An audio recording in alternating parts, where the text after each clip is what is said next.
نحمده ونصلي ونسلم على سيدنا ومولانا محمد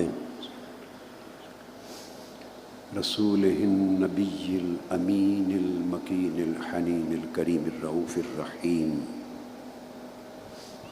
أما بعد،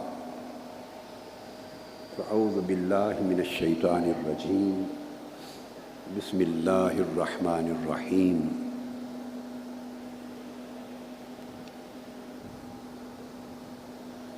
انما يريد الله ليذهب عنكم الرجس اهل البيت ويطهركم تطهيرا. صدق الله مولانا العظيم.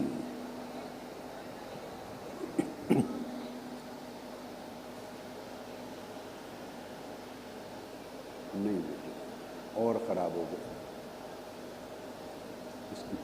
اور خراب ہو گئی، آپ بیٹھے رہیں بیٹھے. معزز مشائخ و علماء کرام، اساتذہ، معلمین، معلمات و مدرسات، طلبہ و طالبات، داعیان و داعیات، اور جملہ معتکفین و معتکفات، سامعین و سامعات، ناظرین و ناظرات،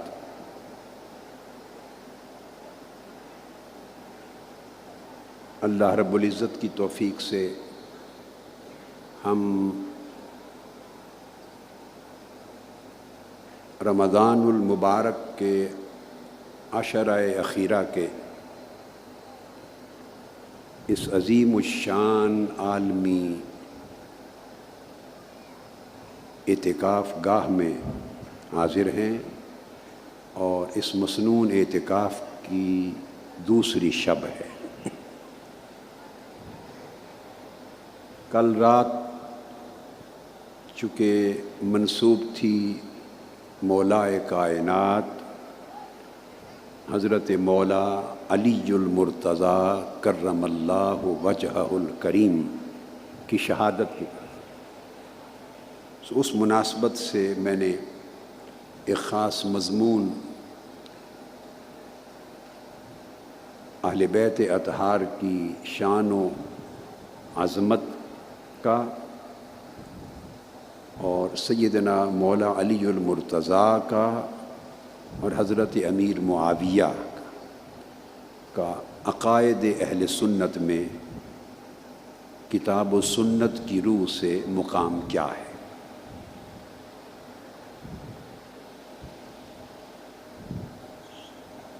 دوسرا حصہ گفتگو ابھی ختم نہیں ہوا تھا کہ سحری کا وقت ختم ہونے کے بالکل قریب ہو گیا،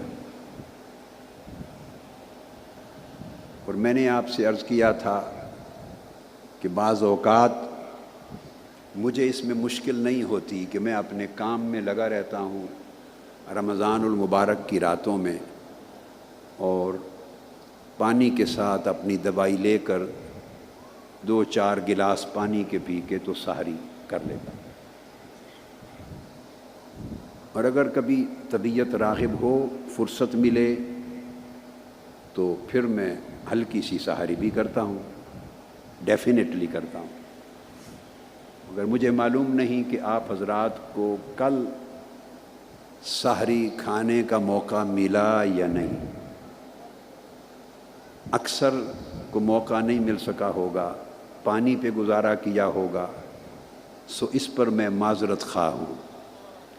آپ کو اگر تکلیف ہوئی ہو اور سحری کا کھانا نہ کھا سکے ہوں تو میں معذرت خواہ ہوں. مگر میں آپ کے ساتھ معاملات میں شریک ہوتا ہوں.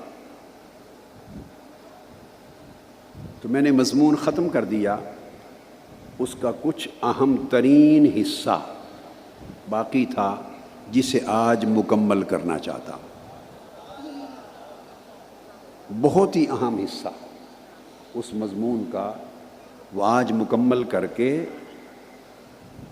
آج کی مجلس کے وقت میں تقریباً نصف اول وقت میں اس کو انشاءاللہ مکمل کر لیں گے ضروری حد تک۔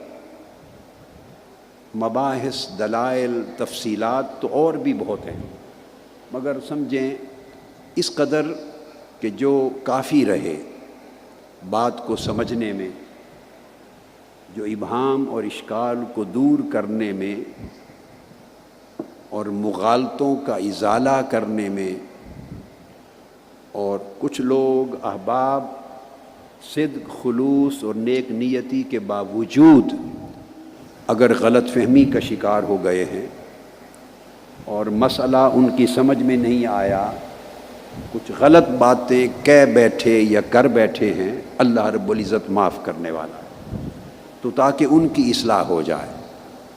ہمارا تو کبھی کسی سے جھگڑا نہیں رہا ہے، میری تو زندگی کا ہر لمحہ اس مقصد کے لیے ہوتا ہے کہ میری اپنی بھی ہمیشہ اصلاح ہو اور دوسروں کے لیے بھی اصلاح کا سامان میسر۔ تو میں بغرض اصلاح، بغرض خیر خواہی یہ سب کچھ کہہ رہا ہوں، اور اس لیے کہ خاص طور پر امت مسلمہ کا یہ طبقہ جو پاک و ہند میں، پاکستان، ہندوستان، بنگلہ دیش کے اس خطے میں رہ رہا ہے، جو اردو زبان کو جانتا سمجھتا ہے، بولتا ہے، تاکہ ان کے لیے بہت بڑا اعتقادی فتنہ پیدا نہ ہو، اس کا سد باب ہو جائے، اور انشاءاللہ ان 2 راتوں کی گفتگو سے سد باب ہو جائے گا، اور ہو گیا انشاءاللہ۔ انشاءاللہ تعالی سب خیر پر آ جائیں گے، اور اللہ سب کے لیے خیر مقدر کرے۔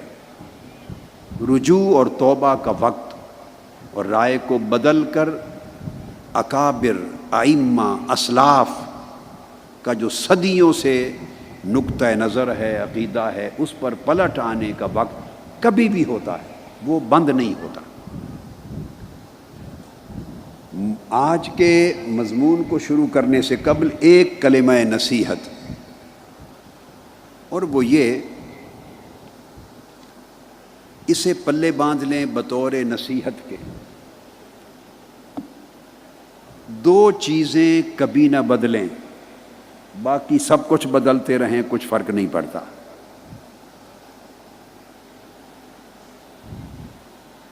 کپڑوں کے رنگ بدل لیں، کپڑوں کے ڈیزائن بدل لیں، مگر شرافت اور متانت کے دائرے میں۔ گاڑیوں کے ماڈل بدل لیں، موٹر سائیکل، سکوٹر کے ماڈل بدل لیں، کار کے ماڈلز بدل لیں، گھر کے ماڈل اور ڈیزائن اور اس کی آرکیٹیکچرل ڈرائنگز بدل لیں، سائز بدل لیں، کھانے بدل کے کھائیں مگر حلال کے دائرے میں، اسراف و تبذیر کے بغیر، شہروں کے ڈیزائن بدل لیں، اس کی شہروں کی جو پلاننگ ہے وہ بدل لیں، جو چاہیں، بڑی وسعت ہے بدلنے میں، بڑی وسعت ہے، بدلتے چلے جائیں، مگر 2 چیزیں کبھی نہ بدلیں۔ ایک عقیدہ، عقیدہ و فکر قیامت کے دن تک کبھی نہ بدلیں۔ دنیا بدلتی رہے مگر آپ کا عقیدہ کبھی نہ بدلے۔ اور دوسرا اہم چیز کیا ہے؟ آپ کی سیرت و کردار، اخلاق، سیرت و کردار، اس میں اخلاق، سیرت و کردار میں وہی نور رہے جو پہلوں کے زمانے میں تھا، اس میں وہی تقویٰ رہے جو اگلوں کے ہاں تھا، اس میں وہی پرہیزگاری رہے جو پہلوں کے ہاں تھی، اس میں وہی زندگی میں، من میں اللہ، اس کے رسول کی محبت کی، عبادت کی، تقویٰ کی، طاعت کی، پرہیزگاری کی، یقین کی، ایمان کی، عرفان کی، معرفت کی، وہی چمک دمک اور روشنی رہے جو پہلے زمانوں میں تھی۔ سیرت و کردار نہ بدلیں، زمانے کی ہواؤں کے بدلنے کے ساتھ سیرت و کردار اور اخلاق نہ بدلیں۔ ساری دنیا بدل جائے مگر عقیدہ و فکر نہ بدلیں۔ جو عقیدہ اور فکر ہمیشہ سے 1400 سال سے، پھر 1200 سال کا زمانہ، پھر 1000 سال، پھر 800 سال، 700، 600، 500، 400، 300، یہ مختلف عدد بتا رہا ہوں، دیکھتے رہیں اس زمانے کے عقیدے کیا تھے۔ اب آپ چاہیں کہ وہ کیسے معلوم ہو، ہم تو اس زمانے میں زندہ نہیں تھے، آپ زندہ نہیں تھے، کتابیں تو زندہ ہیں۔ ان زمانوں میں ائمہ نے کتابیں لکھ دی، اپنے عقائد بیان کر دیے، وہ کتابیں آج تک موجود ہیں۔ بس ان کتابوں کے ذریعے، اکابر کی کتابوں کے ذریعے، ائمہ مجتہدین کی کتب کے ذریعے، عظیم محدثین اور فقہا کی کتب کے ذریعے، سلف صالحین کی کتب اور تعلیمات کے ذریعے جو عقیدہ آپ کو ملتا ہے اس پر قائم اور دائم رہیں، رتی برابر تبدیلی گوارا نہ کریں۔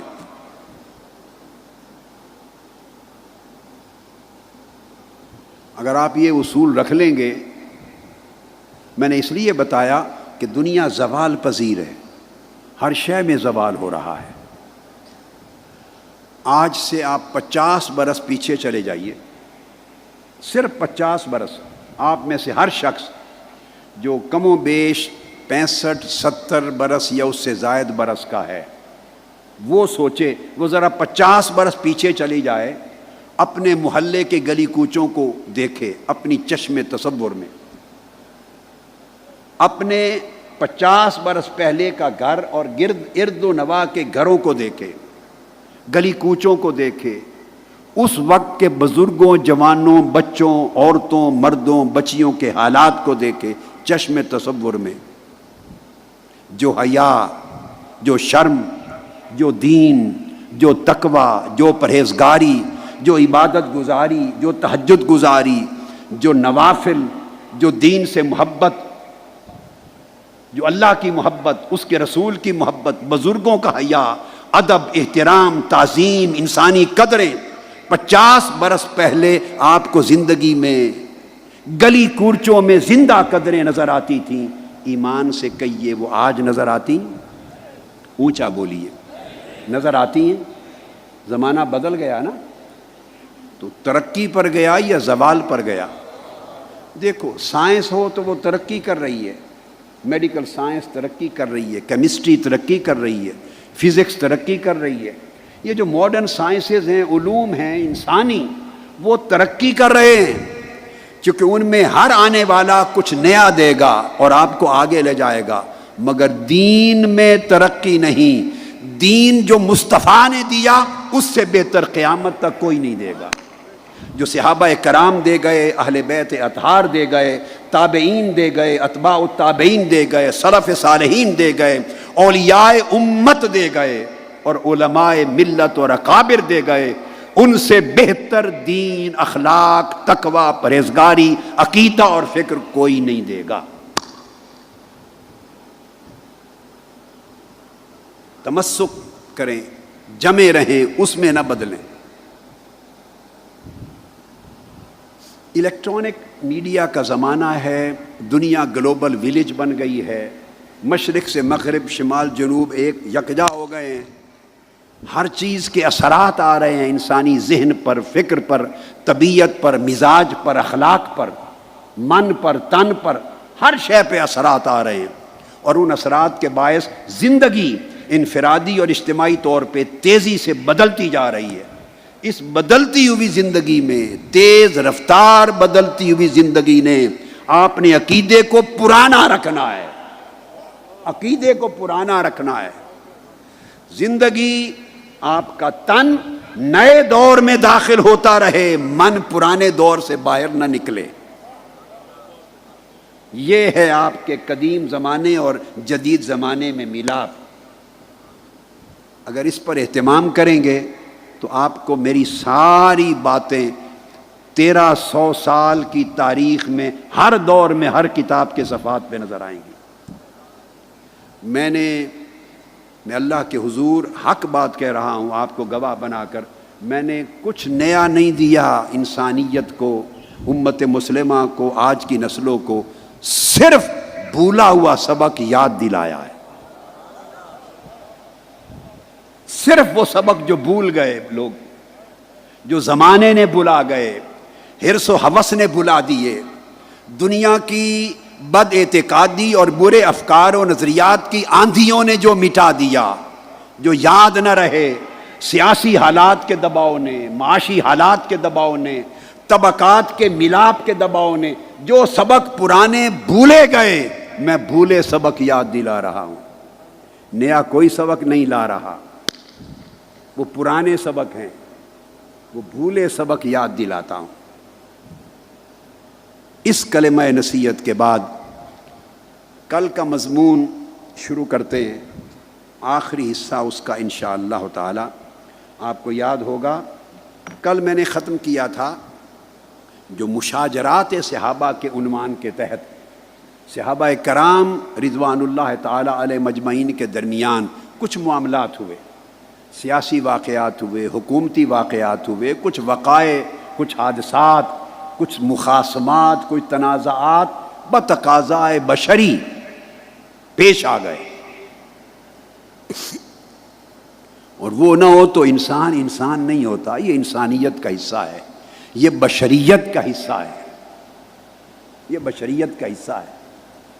آدم علیہ السلام نے بھی پھل کھا لیا تھا تو جنت کا بسیرا چھوڑ کے اللہ نے زمین پر آباد فرما دیا۔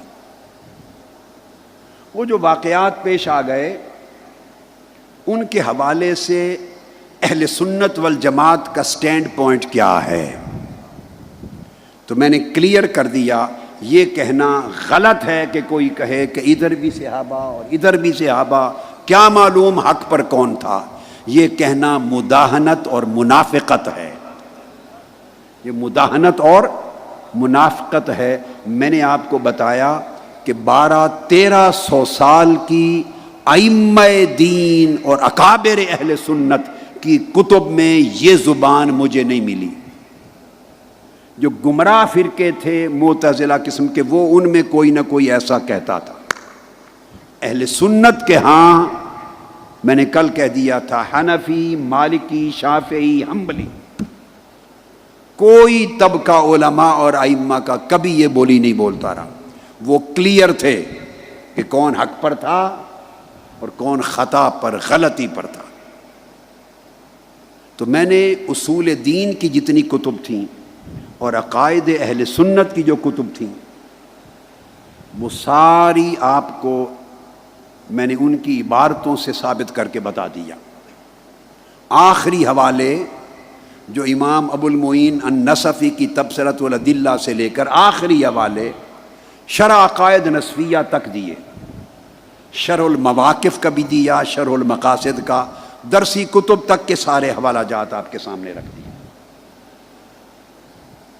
وقت ختم ہونے کی وجہ سے کتب فقہ کے ریفرنسز رہ گئے تھے، آج اس کو دینا چاہتا ہوں۔ اب میں نے کہا تھا حنفی المذہب ہیں، حنفی مذہب میں کتنی بڑی معروف اور معتبر اور معتمد کتاب ہے الہدایہ، درسی کتاب ہے، اور حنفی فقہ میں وہ سرتاج ہے۔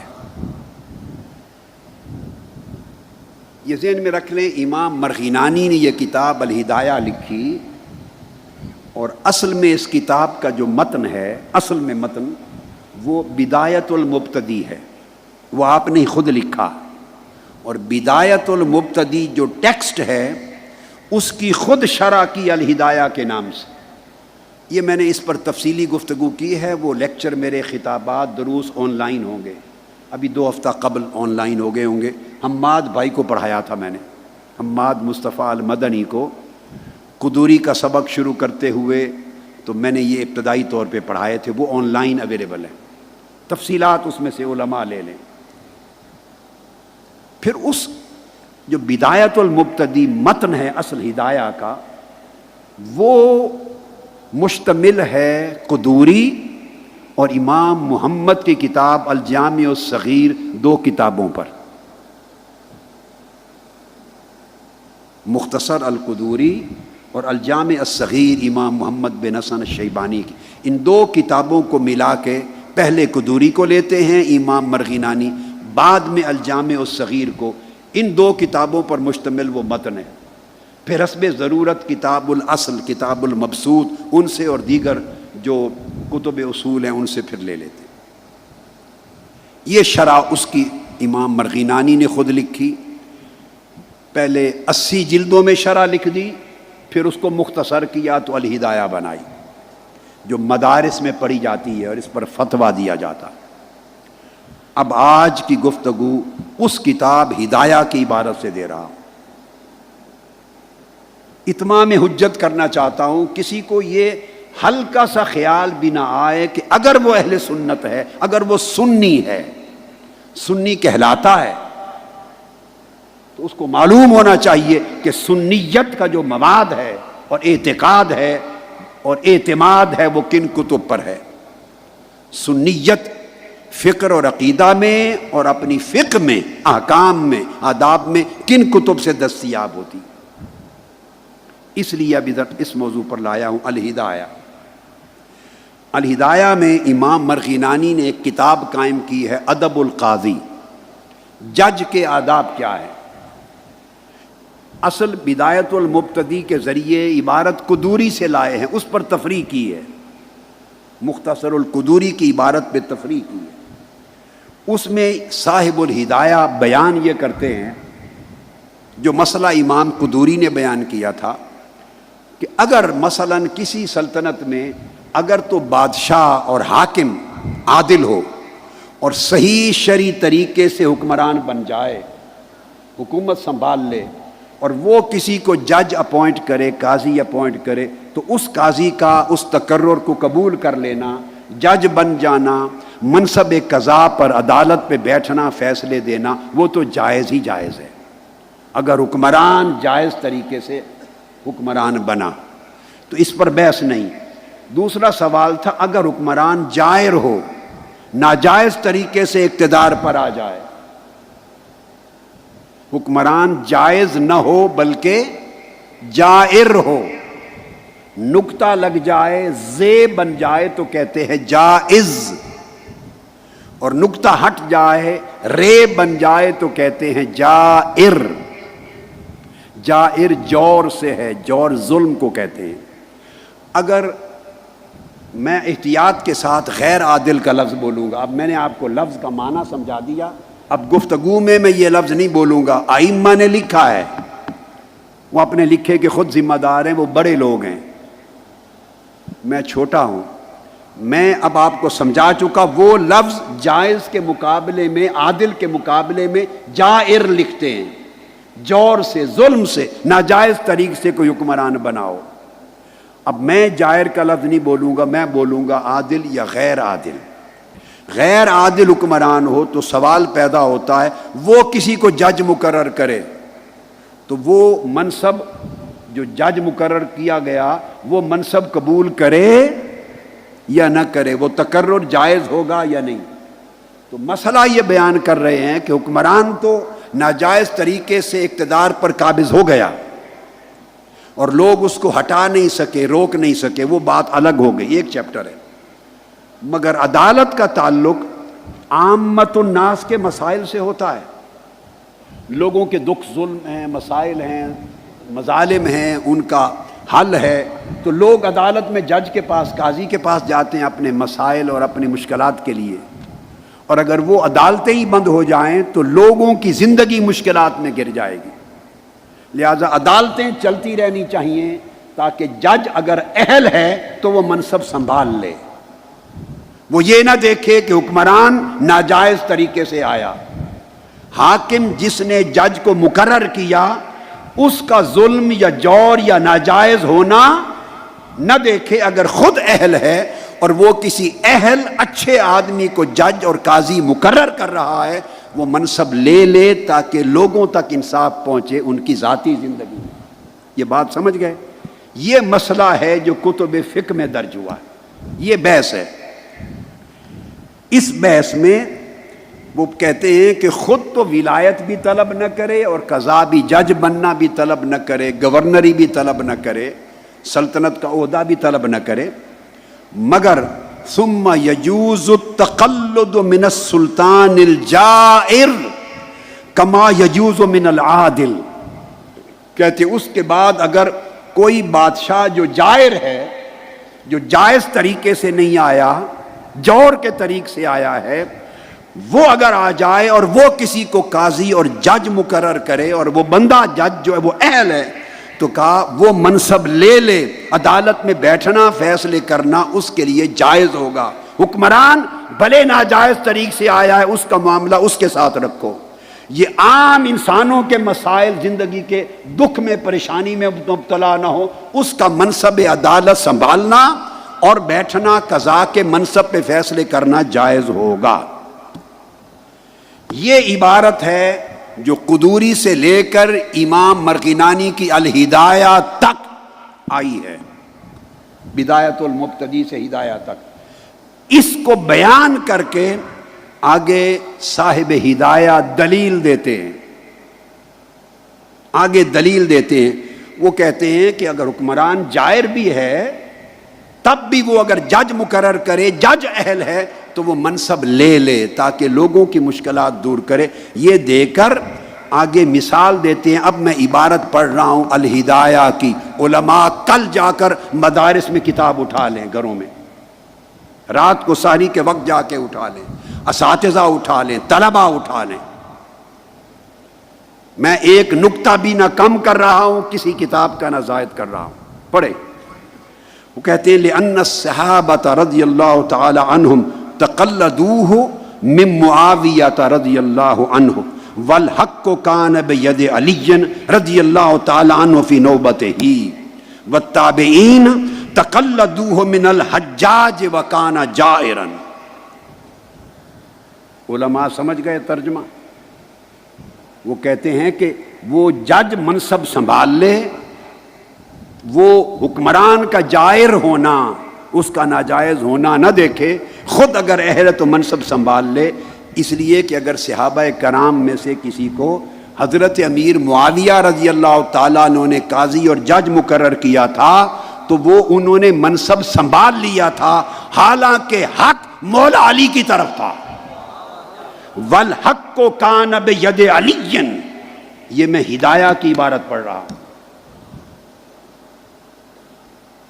کل تک عقیدہ کی کتابیں تھیں، اصول الدین کی کتابیں تھیں، اب میں فقہ حنفی کی کتابیں پڑھ رہا ہوں. تو اس عہد میں، اس ٹرم، اس باری پر، چوتھی جو خلافت راشدہ کی باری پر حق مولا علی المرتضیٰ کی طرف تھا. مگر اس کے باوجود حضرت امیر معاویہ حکمران اپنے دمشق اور شام کے علاقوں میں بن گئے، تو جن کو قاضی مقرر کیا تاکہ لوگوں کے فیصلے ہوں حق اور انصاف کے ساتھ، تو صحابہ نے وہ منصب قبول کر لیے تھے. یہ دلیل دیتے ہیں حکمران جائر کی، آپ کی مثال دے کر. اب گنجائش ابھی بھی رہ گئی ہے ان کے جلسے جلوس کرنے کی اور جھنڈے اٹھانے کی، اور ان کے نام پر مسجدوں کا نام رکھنا اور اولادوں کے اور آل سفیان کے نام رکھنا اور لنگر چلانا اور ان کے فیض کا فیضان کے نعرے. یہ نادانی میں ہو جاتا ہے، یہ اسی کو بشر کہتے ہیں. میں بھی خطا سے پاک نہیں ہوں، ہر انسان سے خطا ہو سکتی ہے، مگر اچھا انسان وہ ہے جسے علم نہ تھا، جب کسی نے علم دے دیا وہ توبہ کر کے رجوع کر لے، پیچھے ہٹائے. میں اس لیے نصیحت کر رہا ہوں. اور پھر ایک مثال حضرت امیر معاویہ کی دی ہے رضی اللہ تعالی عنہ. آپ نے دیکھا، میں نے زندگی میں، یہ بھی سن لے، زندگی میں نے حضرت امیر معاویہ کا نام رضی اللہ تعالی عنہ کہے بغیر کبھی نہیں لیا. یہ میرا اہل سنت ہونے کا یہ میرا وطیرہ ہے، یہ میرا شیوا ہے. مگر اس کا مطلب یہ نہیں کہ جائز کو ناجائز بنا دوں اور ناجائز کو جائز بنا دوں اور اندھیر نگری پیدا کر دی جائے. نہیں، سوء ادب بھی نہ کریں، حد بھی کراس نہ کریں، زبان کو بند بھی رکھیں مگر اندھیر نگری بھی نہ کریں، حق باطل بنا کے رکھ دیں اور باطل کو حق بنا کے رکھ دیں، یہ بھی نہیں ہے. دوسری مثال دیتے ہیں صاحب ہدایہ امام مرغینانی.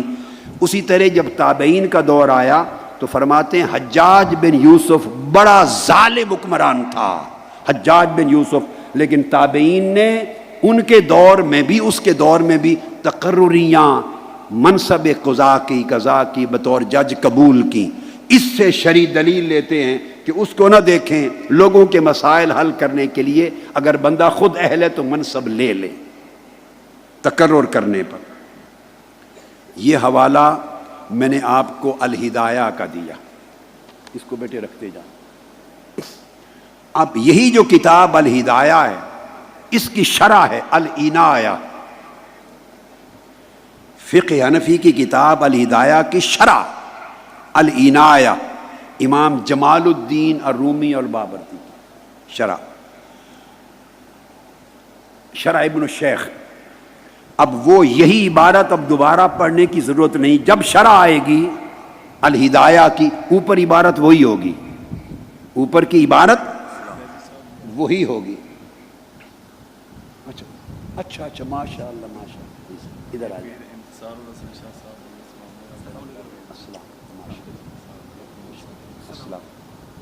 آپ آ جائیے ادھر، اگلے صوفے پر آ جائیں۔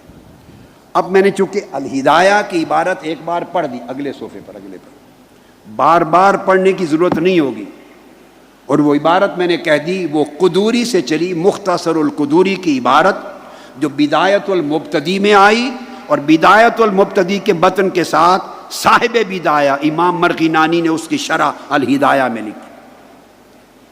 وہ کیا؟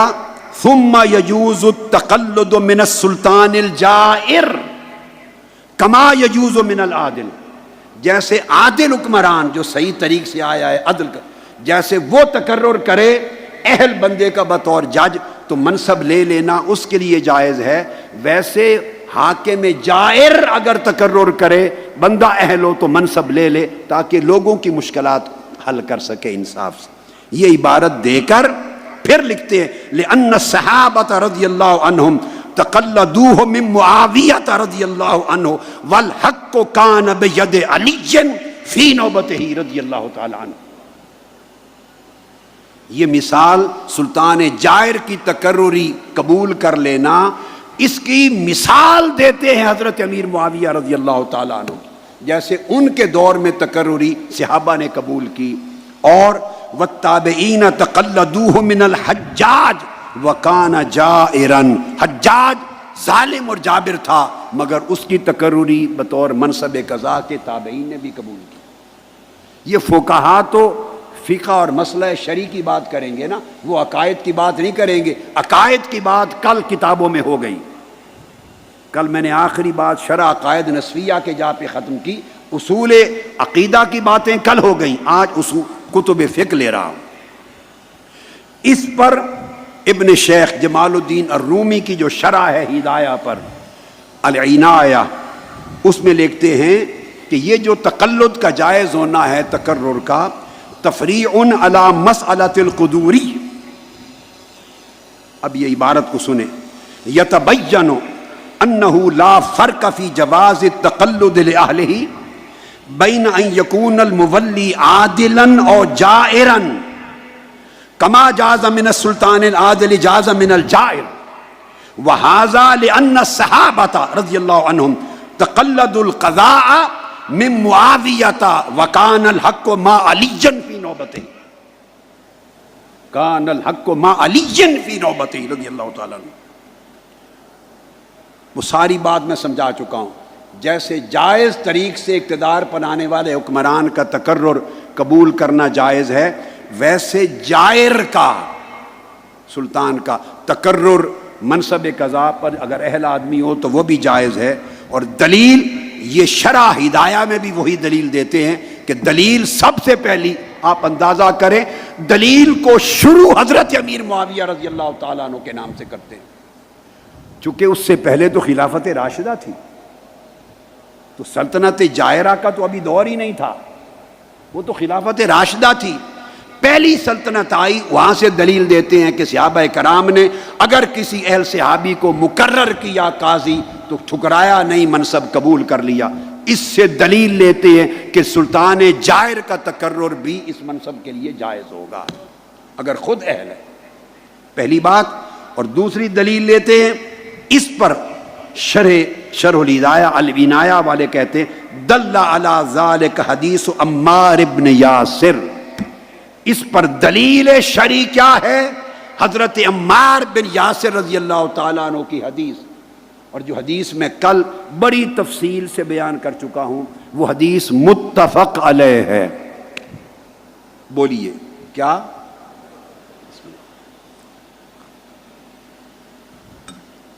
قرآن مجید کی آیت کے بعد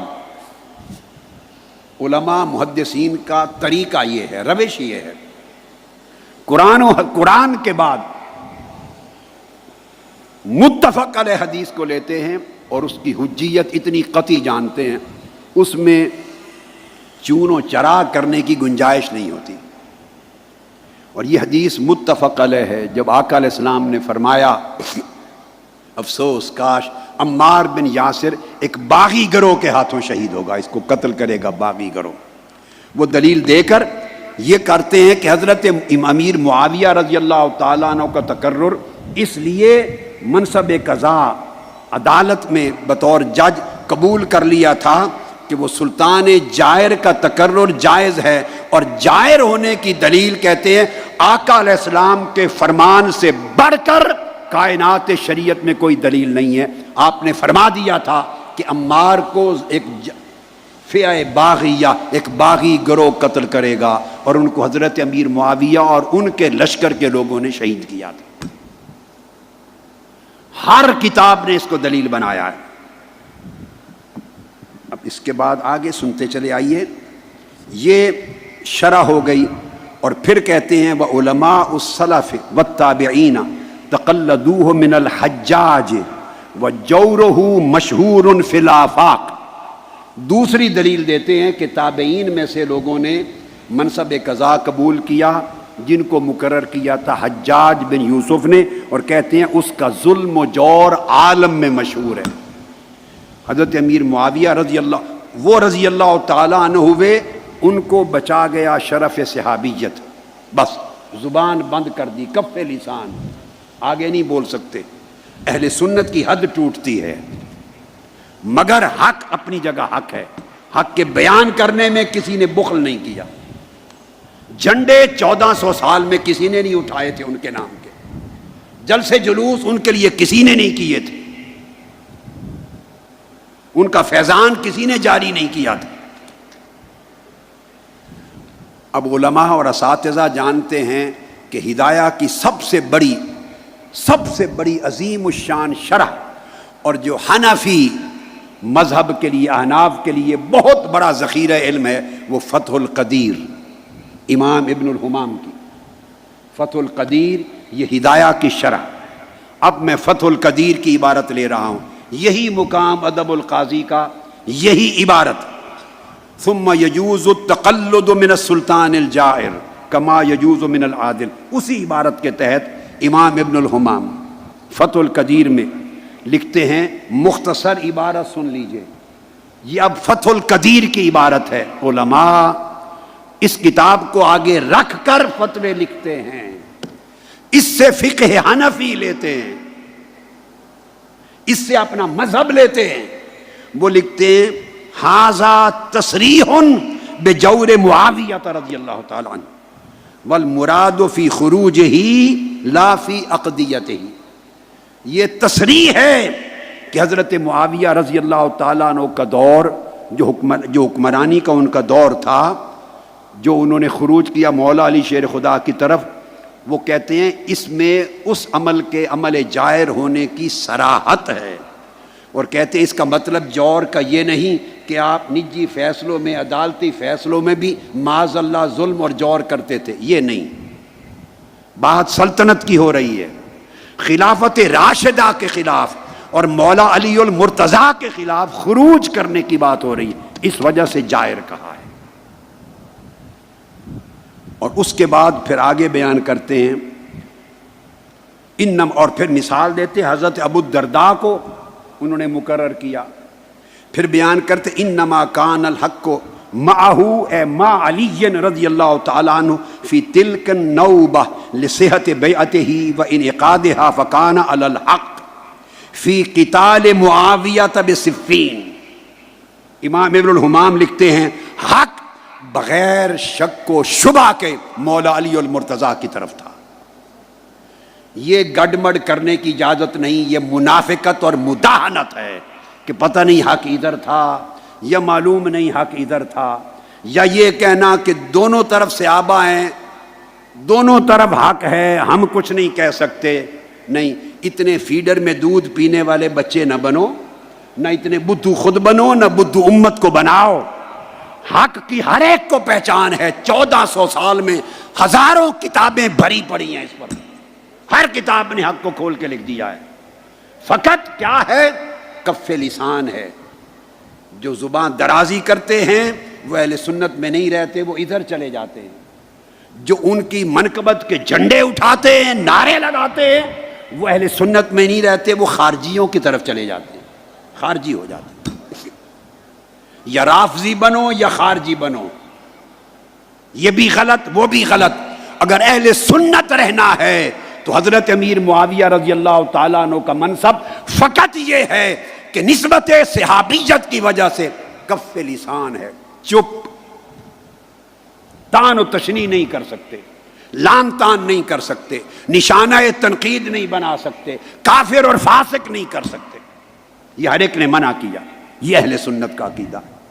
اس سے بڑھیں گے اس طرف تو رافضی بنیں گے، ادھر بڑھیں گے تو خارجی بنیں گے، آپ چوز کر لیں کیا بنتے ہیں۔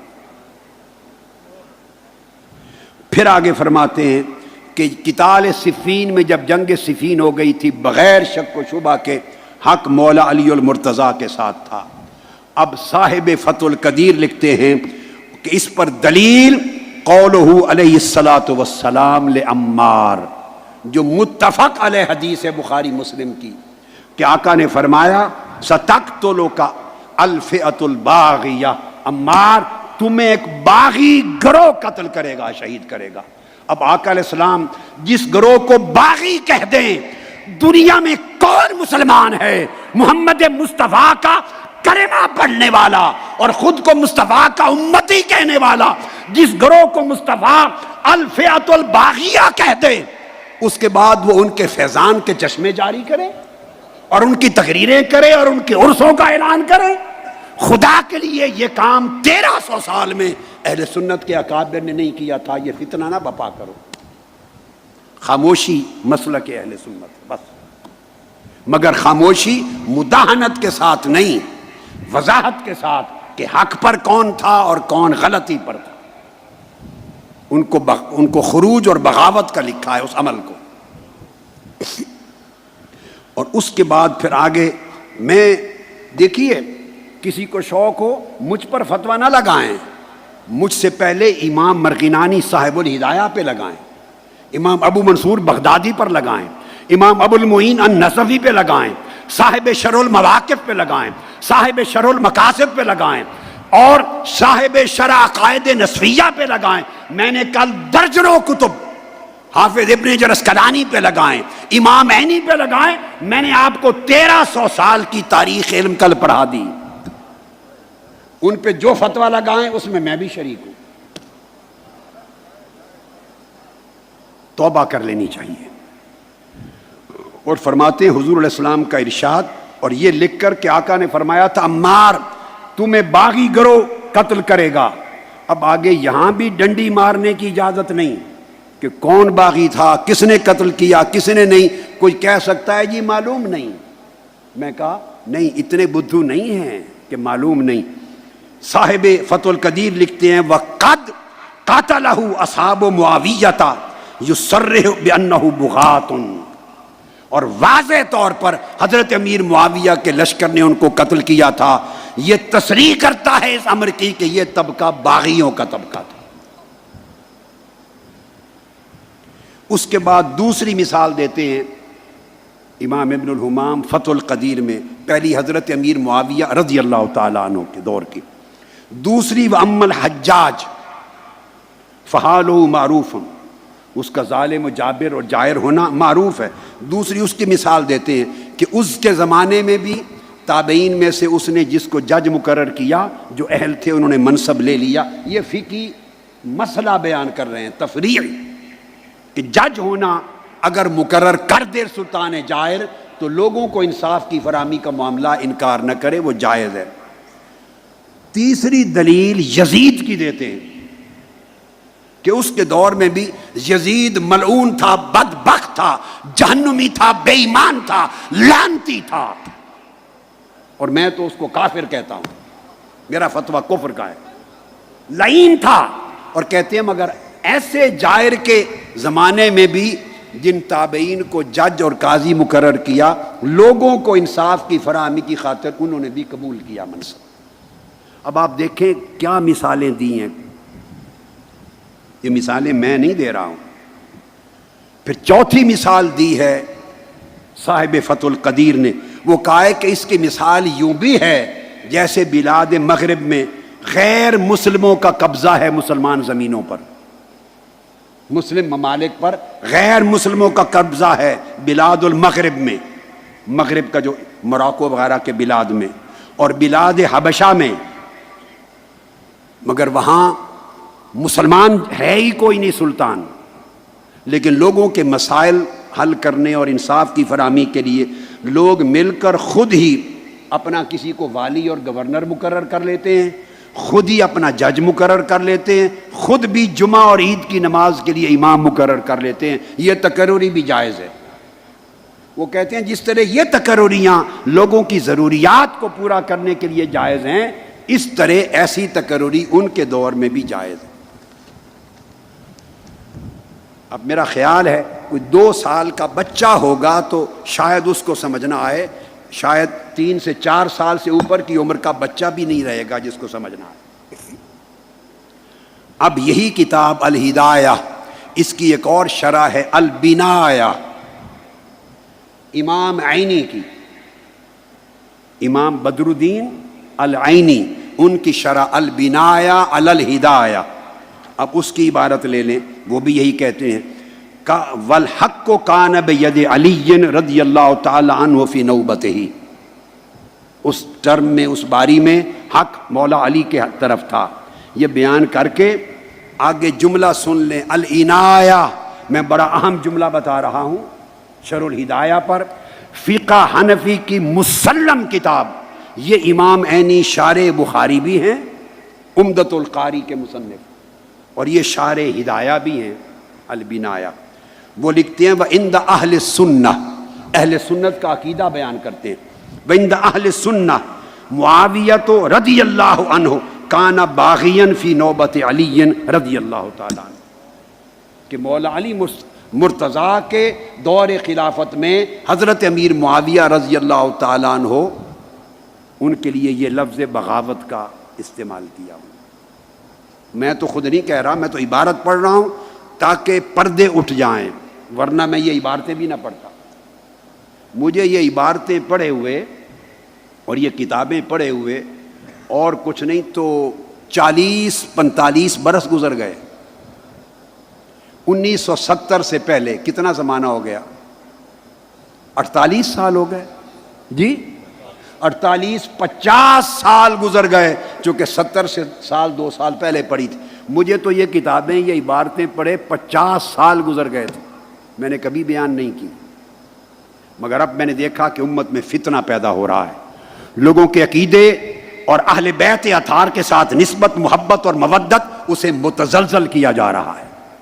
میرا فرض تھا، میں نے جواب دہ ہونا ہے اپنے مولا اللہ کی بارگاہ میں، کہ میں وہ پردے اٹھاؤں غفلت کے، نادانی کے، اور لوگوں کو حق دکھاؤں۔ وہ کہتے عند اہل سنہ، فرق سن لیں، فرق سن لیں، اہل سنت اور اہل تشیع، دو میں فرق یہ ہے، وہ زبان بند نہیں رکھیں گے، وہ جو ان کی جی میں آتا ہے کہیں گے، وہ اہل سنت کے ہاں حرام ہے۔ ہم کف لسان کریں گے، نام لیں گے رضی اللہ تعالیٰ عنہ کہہ کر، ان کی نسبت صحابیت کے حیا میں ہم خاموشی رکھیں گے، مگر جھنڈے نہیں اٹھا کے بے وقوف نہیں بنیں گے، جانج نہیں چڑھائیں گے، اور فیضان کے چشمے جاری نہیں کریں گے، اور جلسے نہیں کریں گے۔ یہاں پاکستان کے اطراف و اکناف میں ہر سمت ہو رہا ہے، اس میں اللہ کا خوف ہونا چاہیے۔ اور یہ فرمایا دوسری مثال حجاج بن یوسف کی تقرری بھی منصب قضاء پر بطور جج قبول کی۔ وہ کہتے ہیں حالانکہ وہ زمانے کا بہت بڑا ظالم و جابر تھا، وہ مثالیں دے رہے ہیں. اور آگے لکھتے ہیں کہ حجاج بن یوسف وہ شخص تھا کہ جب اس کی موت ہو گئی، مر گیا، تو امام حسن بصری رضی اللہ تعالیٰ عنہ نے خبر سنی اس کی موت کی. اس کی موت کی خبر سنی تو وہ فوری سجدہ شکر میں چلے گئے. امام حسن بصری رضی اللہ تعالیٰ عنہ نے سجدہ شکر ادا کیا. کوئی بڑے سے بڑے دشمن کی موت کی سن کے بھی ایسا نہیں کرتا. وہ اتنا ظالم تھا کہ اس کی موت کی خبر پہ سجدہ شکر بجا لائے. سیدنا امام حسن البصری جو کل اولیاء اور صوفیاء کے سلاسل کے امام اور منبع. اور پھر انہوں نے کہا لو جاءت، یہ میں آپ کو حوالہ امام بدر الدین عینی کی البنایہ سے دے رہا ہوں. انہوں نے کہا لو جاءت کل امت بخبیثہا وجئنا بہ، یعنی بالحجاج بن یوسف، غلبناہم وظلمہ مشہور. اگر ساری امتیں اور قومیں اپنے اپنے خبیث لوگ لے کر آئیں، ساری دنیا کے خبیث جمع ہو جائیں اور ہم ان کے مقابلے میں صرف ایک حجاج بن یوسف کو پیش کر دیں تو سب خبیثوں سے بڑا خبیث تھا حجاج بن یوسف. کہتے ہیں اس کا ظلم اتنا مشہور ہے، یہ لکھ کر وہ کہتے ہیں اس نے بھی اگر کسی کو قاضی اور جج مقرر کیا اور وہ شخص اپنے نفس میں اہل تھا تو وہ منصب لے لے لوگوں کے انصاف کی فراہمی کے لیے، وہ تقرر جائز ہے. اس ضمن میں یہ مثالیں دے کے ذکر کرتے ہیں. یہ آپ کو البنایہ کا حوالہ دیا. اب آپ نے کنز الدقائق کا نام سنا ہوگا. کنز الدقائق بھی بہت بڑا عظیم متن ہے امام نصفی کا، ابو البرکات النصفی کا. اس کی شرح ہے البحر الرائق. البحر الرائق یہ کنز الدقائق کی شرح ہے امام ابن نجیم الحنفی کی. سند ہے، اتھارٹی ہے فقہ حنفی کی. اب وہ بھی بیان کرتے ہیں وقولہ وَيَجُوزُ تَقَلُّدُ الْقَضَاءِ مِنَ السُّلْطَانِ الْعَادِلِ وَالْجَائِرِ وَمِنْ أَهْلِ الْبَغْيِ. اگر بغاوت کر کے ظلم اور جور کے طریق سے یا بغاوت کے طریق سے بھی کوئی قابض ہو گیا اور سلطان بن گیا، مگر اس نے بطور جج اور قاضی کسی شخص کو مقرر کیا عدالت میں لوگوں کے انصاف کی فراہمی میں جو اہل شخص تھا، تو کہا اس اہل شخص کا بطور جج اس کے ہاتھوں مقرر ہونا اور عدالت میں بیٹھنا جائز ہے. وہ بیان کرتے ہیں جائر اور اہل بغاوت کی طرف سے، اور مثال دیتے ہیں لأن الصحابة تقلدوه من معاویہ والحق کان بید علی رضی اللہ تعالیٰ عنہ. اس کی دلیل یہ ہے کہ صحابہ جج مقرر ہوئے حضرت معاویہ رضی اللہ تعالیٰ عنہ کے دور میں، جبکہ حق مولا علی کی طرف تھا. اور پھر بیان کرتے ہیں والتابعین تقلدوا من الحجاج وکان جائرا افسق اہل زمانہ ہکذا. اپنے زمانے کا سب سے بڑا فاسق تھا حجاج بن یوسف اور سب سے بڑا ظالم اور جائر تھا، مگر اس کی تقرری بھی بطور جج کے لی اہل لوگوں نے. اس سے دلیل لی ہے کہ تقرری اس کی اس سلطان کو نہ دیکھے، وہ لوگوں کی ضروریات اور اپنی اہلیت کو دیکھے. یہ البحر الرائق. اٹھائیے کتابیں، اساتذہ اٹھائیں، طلبہ اٹھائیں، معلمین اٹھائیں. یہ مفتی اعظم بیٹھے ہیں منہاج القرآن کے، دنیا آفاق سے ان سے فتوے لیتی ہیں. ادھر کتنے کتنے بڑے جید محقق علماء آئے ہیں، آگے میرے سامنے دائیں بائیں کتنے جید علماء بیٹھے ہیں. کتابیں اٹھائیں، اپنی آنکھوں سے پڑھیں، چیک کریں کہیں میں کوئی کمی بیشی تو نہیں کر رہا ہوں عبارت میں، اپنی طرف سے تو نہیں کوئی لفظ اضافہ کر رہا. اللہ معاف کر. اب یہی کنز الدقائق کی جو شرح ہے، ایک اور تبیین الحقائق، ایک اور شرح ہے تبیین الحقائق. اس کا حاشیہ شلبی ہے، اس کی حاشیہ سے شہاب الدین شلبی کا حاشیہ. اب اس کی عبارت دے رہا ہوں. وہ بھی یہی کہتے ہیں لأن شریحا کان یتولی القضاء من جہت معاویہ. مثال دیتے ہیں کہ حضرت امیر معاویہ نے حضرت شریح کو قاضی جج مقرر کیا تھا، آپ نے منصب قضاء قبول کیا. وَكَانُوا خَارِجِينَ عَلَىٰ امام الحق، حالانکہ وہ خود امام حق کے خلاف خروج کرنے والے تھے، خروج اور بغاوت کرنے والے تھے. اور پھر دلیل دیتے ہیں فدل علی ان القاضی اذا کان عادلا فی نفسہ لا یعتبر فسق من ولہ. وہ کہتے ہیں اس سے ثابت ہوا اگر جج مقرر ہونے والا قاضی خود عادل ہے، خود اہل ہے، وہ منصب قبول کر لے، یہ نہ دیکھے کہ جو حکمران اس کو مقرر کر رہا ہے وہ فاسق ہے یا کیا ہے، اس کے فسق کو اور جور کو نہ دیکھے، اگر خود اہل ہے تو لوگوں کی ضروریات اور انصاف کی فراہمی کے لیے منصب لے لے. یہ دلیل دی ہے. وہ کہتے ہیں یہ عقیدہ اہل سنت ہے. یہی سب چیزیں درر الحکام ایک اور فقہ حنفی کی بڑی بڑی کتابوں میں سے ہے. میں نے آپ کو چند موٹی موٹی کتب فقہ سے دلائل پیش کر دیے. کل کتب العقائد سے تھے، آج کتب فقہ سے کر دیے. آخری حصہ اس گفتگو کا، آخری یہ اہم ترین حصہ ہے، یہ گفتگو کا کلائمیکس ہے. کئی اشکالات رفع ہو جائیں گے. یہ ختم کر کے ہم انشاءاللہ مثنوی مولانا روم میں داخل ہو جائیں گے، جیسے میرا وعدہ تھا. اس مضمون کو مکمل کرنا تھا، اس کو مکمل کر کے پھر انشاءاللہ تعالی ہم آج کی رات درس مثنوی کا آغاز کر دیں گے انشاءاللہ تعالی.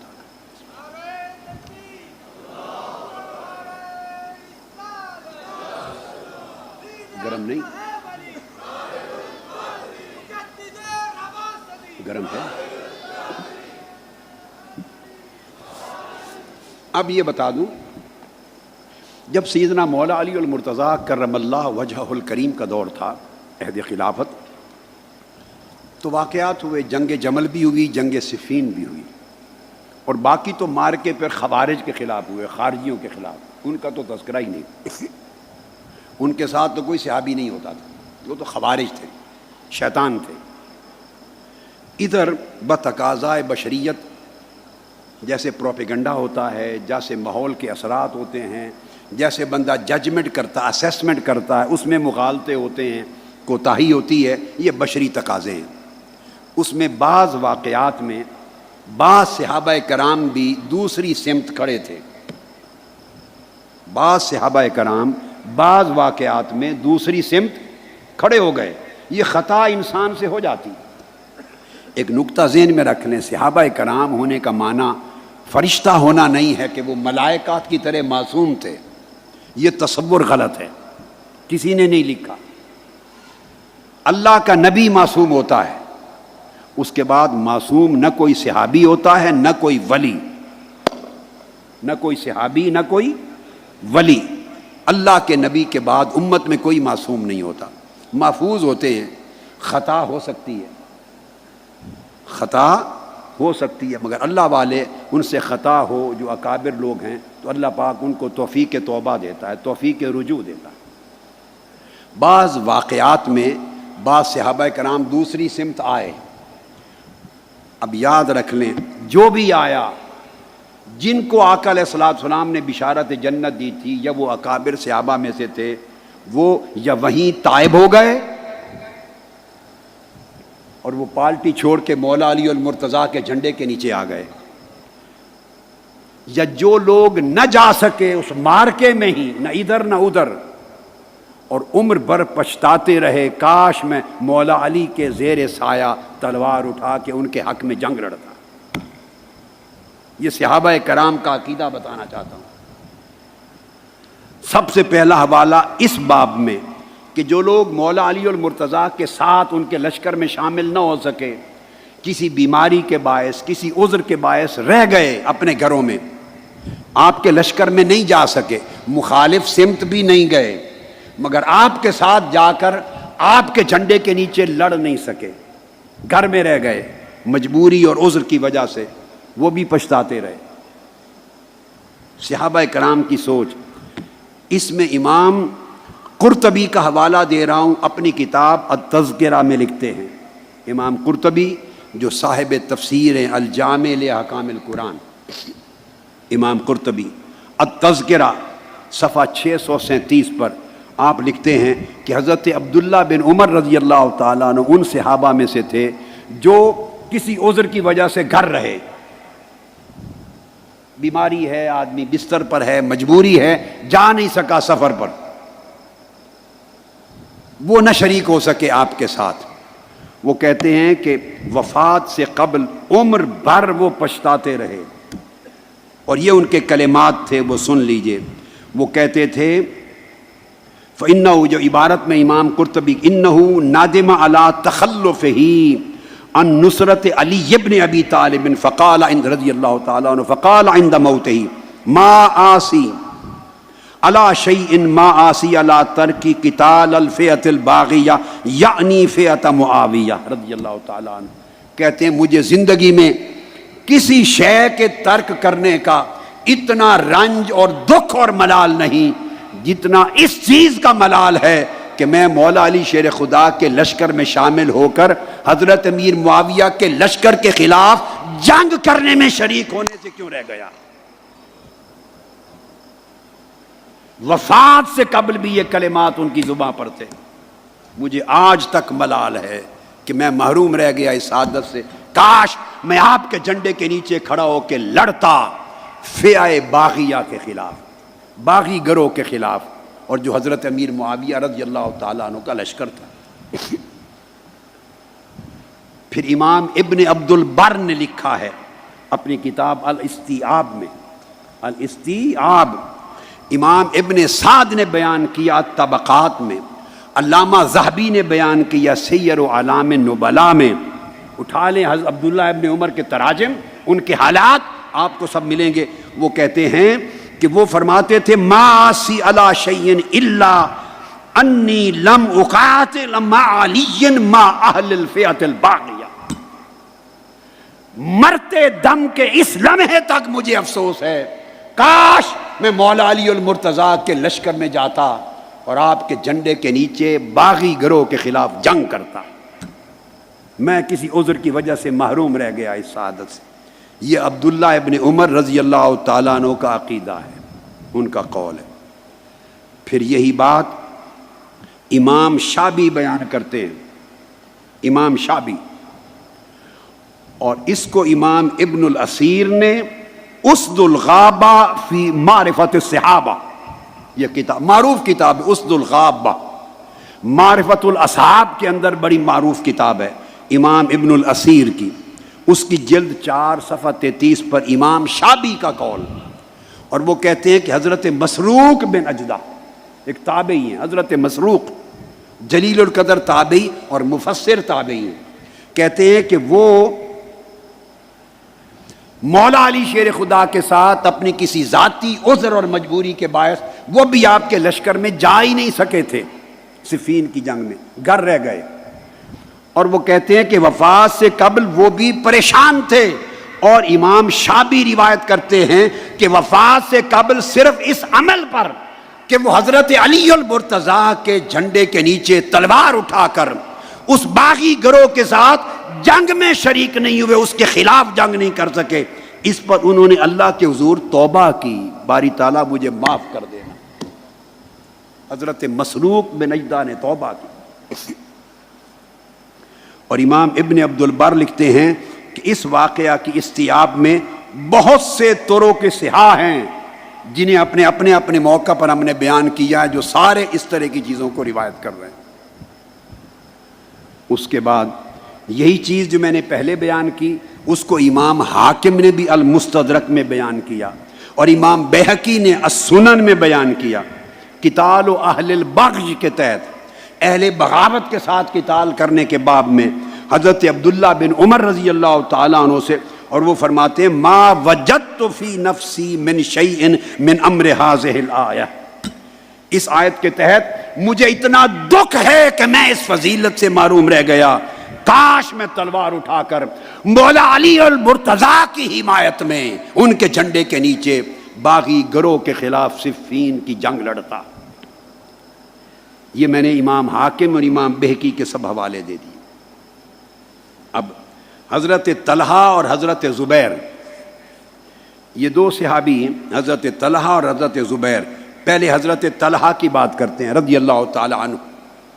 یہ مغالطے کی بنا پر، جیسے میں نے پہلے بھی عرض کر دیا، یوم جمل میں، جمل کے دن، جنگ جمل کے دن، یہ دوسری سمت تھے حضرت طلحہ رضی اللہ تعالی عنہ. کئی لوگوں کو مغالطہ ہو گیا تھا. سیدنا عثمان غنی رضی اللہ تعالیٰ عنہ کی شہادت کے بعد ایک پروپیگنڈا تھا جنہوں نے شہید کیا تھا، انہی بلوائیوں نے ایک لشکر بنا لیا اور مولا علی شیر خدا کے خلاف صف آرا ہو گئے. خود قاتلین عثمان ان کے خون کا بدلہ مانگنے والے بن گئے. ایک عجیب تماشا کر دیا تھا، ایک سازش تھی. اس میں امام حاکم مستدرک میں روایت کرتے ہیں حضرت رفاعہ بن ایاس الدبی سے، وہ اپنے والد اپنے دادا سے روایت کرتے ہیں کہ یوم جمل ہم وہاں تھے. مولا علی المرتضیٰ نے رضی اللہ تعالیٰ عنہ نے ایک شخص بھیجا حضرت طلحہ رضی اللہ تعالیٰ عنہ کی طرف. وہ دوسری سمت کھڑے تھے، ان کی طرف مولا علی المرتضیٰ نے ایک آدمی بھیجا اور کہا کہ طلحہ کو بلا لاؤ، اسے کہو آ کہ میری ایک بات سن لے. اس شخص نے حضرت طلحہ رضی اللہ تعالیٰ عنہ کو پیغام دیا. آپ فوری مولا علی المرتضیٰ کی خدمت میں آ گئے، آپ کے پاس آئے. مولا علی المرتضیٰ نے فرمایا میں تمہیں خدا کی قسم دیتا ہوں، اے میرے بھائی طلحہ، تمہیں خدا کی قسم دے کے کہتا ہوں کہ تم نے اپنے کانوں سے تاجدار کائنات صلی اللہ تعالی علیہ وآلہ وسلم کی زبان اقدس کے یہ الفاظ سنے ہیں یا نہیں؟ جب آقا فرما رہے تھے من کنت مولا فعلی مولا، جس کا میں مولا ہوں اس کا علی مولا ہے. اور اس کا معنی یہ ہوا جس کا علی مولا نہیں، جو علی کو مولا نہیں جانتا، میں اس کا مولا نہیں ہوں. تم نے یہ کلمات آقا کی زبان سے سنے کہ نہیں؟ جب آپ نے فرمایا اس وقت ان کی آنکھیں چشمان مقدس کھلی، ٹھٹر گئے، کہنے لگے قال نعم، ہاں سنے تھے یہ الفاظ. آپ نے پوچھا پھر میرے مقابلے میں دوسری سمت کیوں کھڑے ہو؟ انہوں نے کہا خدا کی قسم مجھے یاد نہیں رہے تھے. اسی لمحے توبہ کرتا ہوں. اسی لمحے توبہ کی اور توبہ کر کے پلٹ گئے. توبہ کر کے پلٹ گئے، مزاحمت چھوڑ دی. اب میں دوستوں کو، احباب کو، مخلصین کو کہتا ہوں وہ تو مولا علی مرتضیٰ نے بلا کے توبہ کروا لی، تمہیں توبہ آج کون کروائے گا؟ تمہیں کون بتائے گا آ کر؟ تم کس کے کہنے پہ توبہ کرو گے؟ تم کب رجوع کرو گے؟ آپ تک میں نے مولا علی المرتضیٰ کی اور زبان مصطفیٰ سے یہ کلمات کی آواز پہنچا دی. اب انہی آقا کے فرمان پہ خود توبہ کر لو. ہمیں کوئی کریڈٹ نہ دیں، نہ ضرورت ہے. اصلاح پر آ جاؤ. اس کو امام حاکم نے المستدرک میں روایت کیا، جلد 3 صفحہ 419 اور حدیث نمبر 5594. اب پھر امام حاکم نے پھر روایت کیا، امام ابن سعد نے الطبقات میں روایت کیا، حافظ ابن حجر اسقلانی نے المطالب العالیہ میں روایت کیا، اور امام ابن عبد البر نے الاستیاب میں بیان کیا. امام ابن عبد البر انہوں نے بیان کیا لا تختلف العلماء الثقات فی ان مروان قتل طلحہ، کہ اس مسئلہ پر ثقہ علماء میں کوئی اختلاف نہیں ہے، کوئی اختلاف نہیں ہے کہ جب حضرت طلحہ نے مولا علی شیر خدا کی زبان سے یہ کلمات سنے اور کہا خدا کی قسم میں نے زبان مصطفیٰ سے یہ بات سنی تھی، من کنت مولاہ فعلی مولاہ، مگر ذہن سے اتر گیا تھا. اب یاد آ گئے، وہ تائب ہو کر مڑ گئے. جب واپس جا رہے تھے وہ لشکر چھوڑ کر، تو امام ابن عبد البر اور امام حاکم، امام ابن سعد اور حافظ ابن حجر اسقلانی سب بیان کرتے ہیں کہ اس پر کوئی اختلاف نہیں. جب ان کو پلٹتے ہوئے دیکھا، مروان بنو امیہ کا کہ لشکر کا ایک بڑا لیڈر تھا، مروان نے دیکھا، اس نے پیچھے سے تیر مار کر حضرت طلحہ کو شہید کر دیا. مروان نے قتل کر دیا، شہید کر دیا حضرت طلحہ رضی اللہ عنہ. اس سے آپ اندازہ کر سکتے ہیں کہ جنگ جمل کے پیچھے سازش کن لوگوں کی تھی. مروان نے قتل کر دیا. امام باقلانی اہل سنت کے بہت بڑے امام ہیں عشائرہ کے، وہ اپنی کتاب تمہید الاوائل میں لکھتے ہیں، وہ کہتے ہیں کہ حضرت طلحہ قال لشاب من عسکر علی، جب تیر لگا اور حضرت طلحہ رضی اللہ تعالیٰ عنہ اپنی جان آفری کو پیش کر رہے تھے، ان کی روح قفس عنصری سے پرواز کر رہی تھی، شہادت ہو رہی تھی، تو قریب ایک جوان کو دیکھا، بلایا، خوبصورت جوان کون ہو؟ اس نے کہا میں مولا علی کے لشکر کا ایک سپاہی ہوں۔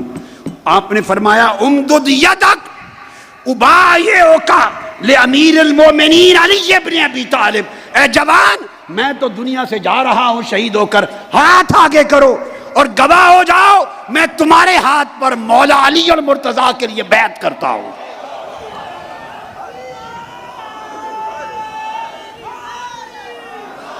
حضرت طلحہ رضی اللہ تعالیٰ عنہ نے اس جوان کے ہاتھ پر بیعت کی جس کا درجہ خود حضرت طلحہ سے کم تھا۔ یہ حضرت طلحہ حضور کے صحابہ میں سے تھے۔ جوان سے پوچھا کون ہو خوبصورت جوان؟ کہا میں مولا علی المرتضیٰ کے لشکر کا سپاہی ہوں۔ فرمانے لگے میں جا رہا ہوں، جام شہادت پی رہا ہوں، ہاتھ بڑھاؤ گواہ ہو جانا، حضرت علی کو بتا دینا کہ میں نے آپ کے ذریعے ان کے ہاتھوں پر بیعت کر لی ہے۔ یہ جھنڈے اٹھانے ہیں تو علی کے اٹھاؤ، جلوس نکالنے ہیں تو ان کے نکالو، فیضان کے چشمے جاری کرنے ہیں تو ان کے جاری کرو۔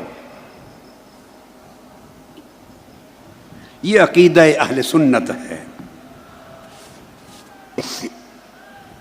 اور پھر امام ابن سعد نے اسی واقعہ پر 6 روایات صحیحہ روایت کی ہیں، 6 روایات نقل کی ہیں، اور وہ کہتے ہیں یثبت بها ان مروان هو قاتل طلحہ، ثابت شدہ بات ہے کہ حضرت طلحہ کا قاتل مروان تھا۔ پھر امام حاکم نے دوبارہ معرفت الصحابہ میں لکھا ہے، حضرت ثور بن مجزہ سے روایت، وہ کہتے ہیں کہ میں حضرت طلحہ بن عبید اللہ کے پاس سے گزرا جب ان کے آخری سانس تھے، جب وہ مولا علی المرتضیٰ کے پاس سے ہٹے اور ان کے کلمات سن کر کہ کیا تم نے زبان مصطفیٰ سے یہ سنا نہیں تھا کہ من کنت مولاہ فعلی مولاہ، تو فرمانے لگے مجھے یاد آ گیا، تائب ہو گئے اور واپس ہٹ گئے ان کی مخالفت اور مزاحمت سے، اور مروان نے تیر مار کر شہید کیا۔ جب آخری سانس لے رہے تھے، ایک کہتے ہیں حضرت ثور بن مجزہ کہتے ہیں میں ان کے پاس تھا، گزرا، میں نے اپنی آنکھوں سے دیکھا ایک نوجوان شخص، اس کا چہرہ چمکتے ہوئے چاند کی طرح روشن تھا، خوبصورت چہرہ تھا، میں کھڑا تھا، حضرت طلحہ نے اسے بلایا، خوبصورت جوان چاند کی طرح تمہارا چہرہ چمک رہا ہے، ممن انت، تم کون ہو؟ ممن انت، 2 ہی گروہ تھے نا اس وقت، کس گروہ سے ہو؟ فقلت من اصحاب امیر المومنین علی ابن ابی طالب، انہوں نے کہا میں علی ابن ابی طالب کے لشکر کا سپاہی ہوں، مولا علی کے سپاہی ہوں۔ وہ روایت کرتے ہیں کہ آپ نے فرمایا شہید ہونے سے قبل، فرمایا ابسط یدک، اپنا ہاتھ بڑھا دو، ہاتھ ابایعک، ہاتھ بڑھا دو تاکہ میں تمہاری بیعت کروں۔ کہتے ہیں پھر میں نے ہاتھ بڑھایا، انہوں نے میری بیعت کی، جو ہی بیعت کر چکے اور کہا کہ مولا علی کو بتا دینا کہ میں آپ کی بیعت کر کے آخرت میں جا رہا ہوں، دنیا سے رخصت ہو رہا ہوں، شہید ہو گئے۔ وہ کہتے ہیں میں دوڑ کر مولا علی المرتضیٰ کی بارگاہ میں پہنچا اور جا کے خبر دی کہ یہ واقعہ حضرت طلحہ کا ہوا ہے۔ مولا علی المرتضیٰ بیٹھے تھے، جو ہی واقعہ سنا بے ساختہ پکار اٹھے، فرمانے لگے اللہ اکبر، اللہ اکبر، صدق رسول اللہ صلی اللہ علیہ وآلہ وسلم، اب اللہ ان یدخل طلحہ الجنہ الا بیعتی فی عنقہ، فرمانے لگے اللہ اکبر، حضور علیہ السلام کا وعدہ سچا ہے، اللہ نے طلحہ کو اس وقت جنت میں داخل ہونے کی اجازت دی جب اس نے میری بیعت اپنے گلے میں ڈال لی۔ اس وقت تک جنت کا دروازہ بند رہا، جب تک میری بیعت، چونکہ خلافت راشدہ کا دور تھا، تو اس کے گلے میں میری بیعت کا طوق پڑا تو جنت کے دروازے رب کریم نے کھول دیے. فرمایا میرے مصطفیٰ نے سچ فرمایا تھا. اور حدیث کے ایک اور لفظ ہیں، اس موقع پر نہیں میں بتا دوں، میرے آقا نے فرمایا علی کو خطاب کرتے ہوئے، فرمایا علی تم جنت کے تقسیم کرنے والے ہو، تمہارے اوپر فیصلہ ہوگا، جو تجھ سے محبت کرنے والے جنت میں جاتے ہیں، بغض رکھنے والے دوزخ میں جاتے ہیں. اللہ اکبر. اسے امام ابو یعلا نے بھی روایت کیا، امام ابو یعلا اپنی مسند میں، کہ اب یہ تو حضرت طلحہ کی بات تھی یہاں تک. اب دوسرے صحابی حضرت زبیر رضی اللہ تعالیٰ عنہ. اب یہ مسند ابو یعلا کا حوالہ دے رہا ہوں، جلد 2 صفحہ 29 اور حدیث کا نمبر 666. اور اسی حدیث کو حیثمی نے مجمع الزوائد میں بھی روایت کیا، اور امام ابن حجر اسقلانی نے المطالب العالیہ نے بھی اس کو بیان کیا. وہ روایت کرتے ہیں کہ سیدنا مولا علی المرتضیٰ نے حضرت زبیر کو بلایا. پہلے واقعات جو بیان کی حضرت طلحہ سے متعلق تھے، اب حضرت زبیر کی بات. وہ سامنے آئے تو مولا علی المرتضیٰ نے کہا میرے بھائی زبیر، تمہیں اللہ کی قسم دیتا ہوں، اللہ کی قسم دے کے پوچھتا ہوں، اسمعت رسول اللہ صلی اللہ علیہ وآلہ وسلم، کیا آپ نے اپنے کانوں سے خود اپنے بارے میں یہ بات حضور کی زبان اقدس سے سنی ہے یا نہیں؟ اللہ کی قسم دے کے کہتا ہوں بتاؤ کیا سنا تھا؟ انہوں نے پوچھا کیا؟ آپ نے فرمایا یقول انک تقاتل وانت ظالم لی. آقا نے کیا آپ کو یہ کہا تھا کہ نہیں کہ اے زبیر تم میرے علی سے قتال کرو گے اور علی پر ظلم کرو گے؟ آپ نے پوچھا اے زبیر بتاؤ کیا مصطفیٰ نے آپ سے اکیلے کہا تھا کہ نہیں ایک وقت آئے گا تم علی کے خلاف جنگ کرو گے اور ظلم کرو گے علی کے خلاف؟ جب آپ نے یہ حدیث یاد دلائی انہوں نے قال نعم، ہاں میرے مصطفیٰ نے فرمایا تھا. تو فرمایا پھر اس طرف کیا کر رہے ہو؟ پر میں ولم اذکر الا فی موقفی، خدا کی قسم مجھے یاد نہیں تھا اب یاد آ گیا. موقفی ھذا ثم انصرف، وہ بھی مخالفت چھوڑ کے ہٹ گئے، پیچھے ہٹ گئے. تو صحابہ کرام میں جن کے پاس کسی وجہ سے بتقاضۂ بشریت انسان کی اسیسمنٹ ہوتی ہے، ججمنٹ ہے، اندازہ ہے، فیصلے کرتے ہیں زندگی میں، کوئی ایسا ہوا وہ تائب ہو گئے، رجوع ہو گیا، یا آپ کے ساتھ نہیں نکل سکے تو اس پر پچھتاوا رہا.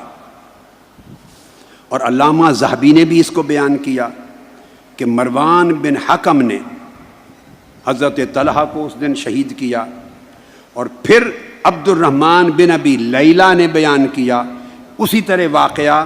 یہ امام ابو نعیم حلیۃ الاولیاء میں بیان کرتے ہیں. وہ بیان کرتے ہیں حضرت عبد الرحمن بن ابی لیلہ کہ حضرت زبیر جب انہوں نے مولا علی المرتضیٰ کی زبان سے یہ بات سنی کہ آقا علیہ السلام نے فرمایا تھا، آقا علیہ السلام نے فرمایا تھا کہ تم اس طرح علی کے خلاف جنگ میں حصہ لو گے اور یہ ظلم ہوگا، تو ان کو یاد آ گیا، وہ میدان چھوڑ کے ہٹ گئے، مولا علی کی مخالفت چھوڑ دی. اس پہ عبد الرحمن بن ابی لیلہ بیان کرتے ہیں امام ابو نعیم کی روایت کہ ان کے بیٹے، وہ تو ابھی دوسری طرف تھے، جب وہ واپس جانے لگے تو بیٹے نے باپ سے کہا ابا جان کیا بزدل ہو گئے؟ ابا جان کیا بزدل ہو گئے؟ تو آپ نے جواب دیا بیٹا دنیا جانتی ہے میں بہادر ہوں، بزدل نہیں ہوں، لیکن خدا کی قسم علی نے مجھے ایک بات یاد دلا دی ہے اور وہ حق ہے، مجھ سے مصطفیٰ نے فرمایا تھا، مجھے بات یاد آ گئی، اس کی وجہ سے میں نے قسم کھا لی ہے کہ میں علی سے نہیں لڑوں گا. یہ فرمان مصطفیٰ نے مجھے مولا علی شیر خدا کی حمایت پہ مجبور کر دیا. یہ آپ کو یہ اور اس کے علاوہ بہت سے اور یعنی نصوص ہیں، سری روایات ہیں، ایسے دلائل ہیں جس کا احاطہ بھی نہیں کیا جا سکتا. میں نے ضروری حد تک جو کافی سمجھا وہ بیان کر دی، اور اس کے بیان کرنے کے بعد مقصود یہ ہے بھائی وہ تو مولا علی المرتضیٰ کا زمانہ تھا، اور یہ وہ صحابہ تھے جنہوں نے اپنے کانوں سے کچھ آقا علیہ السلام کی زبان اقدس سے فرمودات سنے تھے، ان کو تو مولا علی شیر خدا نے جن کو موقع نصیب ہوا وہ کلمات یاد کرا دیے، وہ تائب ہو گئے۔ آپ کس کی بات سن کر توبہ کریں گے؟ وہ وقت تو چلے گئے، آپ رجوع کب کریں گے؟ آپ تک میں نے یہ بات پہنچا دی، آپ بھی مولا علی المرتضیٰ کے کلمات پر ہی توبہ کر لیں اور زبان مصطفیٰ کے ارشادات پر ہی توبہ کر لیں۔ انسان غلطی کر لیتا ہے، ہر انسان سے ہوتی۔ میں نے کہا نبی کے علاوہ کوئی معصوم نہیں ہوتا، کوئی معصوم نہیں ہوتا۔ غلطی کرنے پر اللہ کو ناراضگی نہیں ہوتی، غلطی اور گناہ کرنے پر اللہ ناراض نہیں ہوتا، گناہ کر کے ڈٹ جانا اور توبہ نہ کرنا اس پر اللہ ناراض ہوتا۔ 70 بار بھی بندہ گناہ کر دے تو رب معاف کرنے کے لیے تیار ہوتا ہے، وہ کہتا ہے بشرطے کہ بندہ رجوع کر لے، پلٹ آئے۔ سو میری درخواست ہے ان تمام لوگوں سے جو مخلص ہیں عقیدہ اہل سنت میں اور انہیں مغالطہ لگ گیا یا مغالطہ دلا دیا گیا یا پیچھے کسی اور نے کوئی سازش کر لی یا کم علمی کی وجہ سے کتب کو، یہ ہزار ہا کتب ہیں، علم کا ایک سمندر ہے، اس کی غوطہ زنی بڑی مشکل ہوتی ہے، اس کی کمی کی وجہ سے یا کسی مجبوری کی وجہ سے مغالطہ ہوا اور غلط چیزیں کر بیٹھے، کہہ بیٹھے، کرا بیٹھے، کچھ نہیں بگڑا۔ مولا علی شیر خدا کے فرمودات پہنچا دیے، احادیث صحیحہ متفق علیہ حدیثیں پہنچا دیں، سیاستہ کی کتابیں بڑی بڑی ہیں جن احادیث سے وہ بتا دیں، عقائد اہل سنت کی کتب کی عبارات و تصریحات بتا دیں، ائمہ فقہ کی تصریحات بتا دیں۔ یہ مور دین انف ہے، ضرورت سے بہت زیادہ ہے۔ میں امید کرتا ہوں کہ لوگ اس سے ہدایت کا راستہ لیں گے، رجوع کریں گے، پلٹ جائیں گے اسی عقیدے کی طرف جو 1300-1400 سال سے تسلسل کے ساتھ چلا آ رہا ہے، اور جس عقیدے کی دریافت آج نیا کوئی شخص نہیں کر سکتا یا کرا سکتا، سب کچھ کتب میں موجود ہے، کتب میں موجود ہے۔ میں نے صرف وہ سبق یاد دلایا ہے، میں کبھی نئی بات نہیں کہتا، میں بھولا ہوا سبق فقط یاد دلاتا۔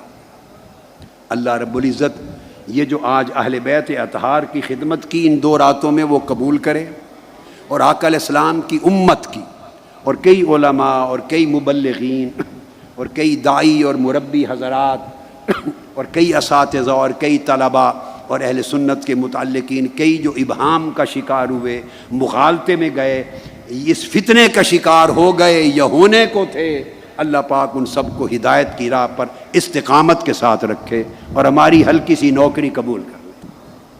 وما علینا الا البلاغ۔ اب 5 منٹ آپ بیٹھ کے درود پاک پڑھ لیں، 5 منٹ درود پاک پڑھ لیں تاکہ پھر 5 منٹ کے وقفے کے بعد میں پھر انشاءاللہ درس مثنوی شروع کرتا ہوں۔ اور آج یہ گھبراہٹ نہ رکھیں کہ کل کی طرح سحری کا وقت نہیں بچے گا، نہیں، آج آپ کو پورا پون گھنٹہ یا 1 گھنٹہ سحری کا مل جائے گا، پورا دے دیں گے۔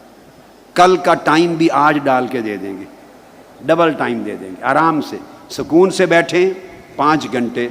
اور اب یہ باتیں علم کی باتیں ہو گئیں، کال کی باتیں ہو گئی، اب حال کی طرف رجوع کرتے ہیں۔ کال ہو گیا، اب حال کی طرف رجوع کرتے ہیں۔